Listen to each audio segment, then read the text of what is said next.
guys. Naghanap talaga ako kung mag-order dito sa Strawberry Elephant lang. Naghanap ako kung sinong o-offer dito sa mga Max Strawberry Elephant ko. Yan o. Meron tayo ditong 6.2 trillion, 99.7 trillion, meron tayong 12.4 trillion, 6.2 trillion, tsaka same lang sila guys sa ano.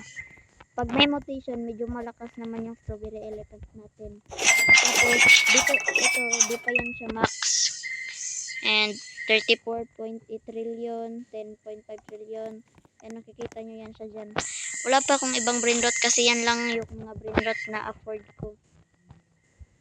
Yan o. Tapos may Los Primos hack loadan. Okay, yun lang guys kasi naghanap lang ako kung sinong o-offer dito sa mga max brain rot ko. So, yan o. Okay guys, sinong o-offer dyan? Mag-comment lang kayo or mention nyo ko sa post nyo or sa comment section kasi madami akong brain rot dito na mga max at celestial or OG. Okay, bye.